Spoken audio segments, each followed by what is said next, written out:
പ്രിയമുള്ള പ്രേക്ഷകരെ നമസ്തേ. നമ്മുടെ ചർച്ച ചെയ്യുന്ന ജ്യോതിഷ വിഷയം സൂര്യൻ്റെ മീനമാസത്തിലേക്കുള്ള ചാരവശാലുള്ള പ്രവേശനവും ശുഭാശുഭ ഫലങ്ങളുമാണ്.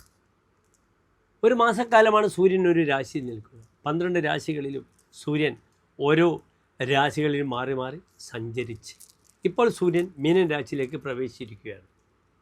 സൂര്യൻ മീനൻ രാശിയിലേക്ക് പ്രവേശിച്ചത് 1201 മീനമാസം 1-ാം തീയതി, അതായത് 2026 ഏപ്രിൽ മാസം 15-ാം തീയതി കാലത്ത് 1 മണിക്കാണ്.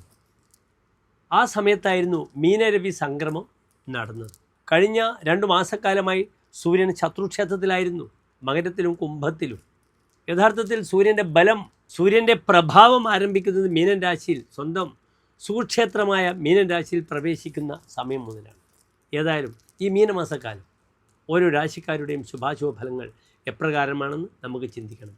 മീനൻ രാശിയിൽ നിൽക്കുന്ന സൂര്യന് വരാഹമിഹിര ആചാര്യൻ പറഞ്ഞിരിക്കുന്ന ആശ്രയഫലം ഇപ്രകാരമാണ്: തോയോത്ഥ പണ്യ വിഭവ വനിതാധൃത അന്ത്യേ. ഇദ്ദേഹം വനിതകളാൽ ആദരിക്കപ്പെടും. 1. തോയോത്ഥ പണ്യ വിഭവ, ജലവുമായി ബന്ധപ്പെടുന്ന ക്രയവിക്രയങ്ങളിലൂടെ ഇദ്ദേഹത്തിന് ധാരാളം സമ്പത്ത് ലഭിക്കും. അതിനാൽ ഈ മീനമാസം എന്ത് വന്നാലും ഗൾഫിൽ ഇന്ന് നേരിടുന്ന, മിഡിൽ ഈസ്റ്റിൽ നേരിടുന്ന ഇറാൻ അമേരിക്ക യുദ്ധത്തിലൊക്കെ തന്നെ ഒരു തീരുമാനം, വെള്ളത്തിലൂടെയുള്ള ചരക്ക് ഗതാഗതം അല്ലെങ്കിൽ ഓയിൽ റിഫൈനറിയുമായി ബന്ധപ്പെടുന്ന വിഷയത്തിലൊക്കെ തന്നെ തീരുമാനങ്ങൾ ഉണ്ടാകാൻ പര്യാപ്തമാകും ഈ മീനമാസത്തിലെ സൂര്യനെന്ന് നമുക്ക് പ്രാർത്ഥിക്കാം. സൂര്യൻ മീനമാസത്തിൽ അങ്ങേയറ്റം അത്യുച്ചത്തിൽ രാശിയിലേക്ക്, ഉച്ചരാശിയിലേക്ക്, മേടത്തിലേക്ക് പ്രവേശിക്കുന്ന സമയമാണ്. അതിനാൽ മീനത്തിൽ സൂര്യന് വളരെയധികം പ്രാധാന്യമുണ്ട്. സൂര്യൻ ചുട്ടുപൊള്ളുന്നൊരു ഗ്രഹമാണ്. അതിനാൽ തൻ്റെ പരിസരത്തിനെ മുഴുവനും എന്തു ചെയ്യും? തൻ്റെ രശ്മികളാൽ സൂര്യൻ അങ്ങേയറ്റം എന്ത് ചെയ്യും? പീഡിപ്പിക്കും. സൂര്യാതാപം ഏൽക്കേണ്ട സമയമാണ്. വലിയ ബുദ്ധിമുട്ടാണ്. നടന്നു പോകുമ്പോൾ പോലും സൂര്യരശ്മികൾ അതിൻ്റെ വല്ലാത്തൊരു അനുഭവത്തിലേക്ക്, ചൂടിലേക്ക് പ്രവേശിക്കുന്ന സമയമാണെന്ന് കൂടി എൻ്റെ പ്രിയമുള്ള പ്രേക്ഷകർ അറിയണം. ഇവിടെ നാം മേടൻ രാശി മുതൽ മീനൻ രാശി വരെയുള്ള 12 രാശിക്കാരുടെയും ശുഭാശുഭ ഫലങ്ങളാണ് ചർച്ച ചെയ്യുന്നത്.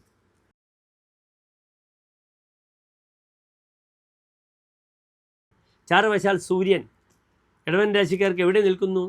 ഏറ്റവും നല്ല 11-ാം ഭാവത്തിൽ നിൽക്കുന്നു. സൂര്യൻ 11-ാം ഭാവത്തിൽ നിൽക്കുന്നത് വളരെയധികം ഗുണമാണ്. അതിനു മുമ്പ് ഇടവൻ രാശിക്കാരൊക്കെയാണ്?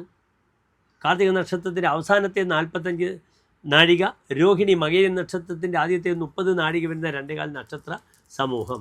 ഇവിടെ ഇടവൻ രാശിക്കാർക്ക് സൂര്യൻ 11-ാം ഭാവത്തിൽ നിൽക്കുന്നു. ഇടവൻ രാശിക്കാർക്ക് ഏത് ഭാവത്തിൻ്റെ അധിപനാണ് സൂര്യൻ?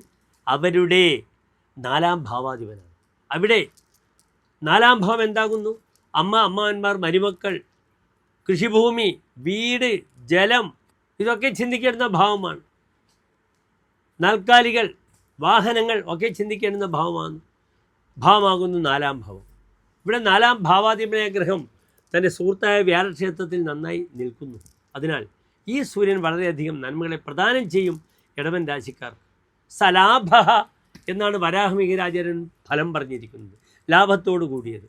ഇവിടെ 11-ാം ഭാവം നിൽക്കുന്ന സൂര്യൻ രവോസംഭവ സംജ ലാഭോപയാതെ നൃപദ്വാരതോ രാജമുദ്രാധികാര. 11-ൽ സൂര്യൻ വരുമ്പോൾ രാജാവ് തനിക്ക് അംഗീകാരം തരും. അവിടെ ശുക്രനുമുണ്ട്.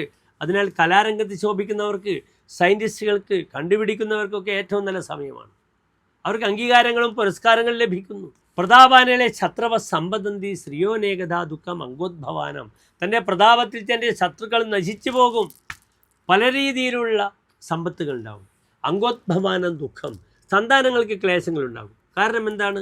ഇടവൻ രാശിയുടെ 5-ാം ഭാവം സന്താനഭാവമാണ്. അവിടെ സൂര്യൻ നോക്കുമ്പോൾ സന്താന സംബന്ധമായ ക്ലേശങ്ങൾ ഉണ്ടാകാം. ഇവിടെ അച്ഛനും മക്കളും ഒന്നിച്ചു നിൽക്കേണ്ട ഒരു യോഗമാണ്. തൻ്റെ കർമ്മത്തിൽ അദ്ദേഹം പൂർണ്ണമായി മുഴുകിയിരിക്കേണ്ടുന്ന സമയമാണ്. വളരെ നല്ല ഒരു അനുഭവമാണ്. ഒരു മാസക്കാലം, ഏപ്രിൽ മാസം 15-ാം തീയതി വരെ ഇടവൻ രാശിക്കാരെ തേടിച്ചെല്ലുക എന്നറിയുക. നന്ദി, നമസ്തേ.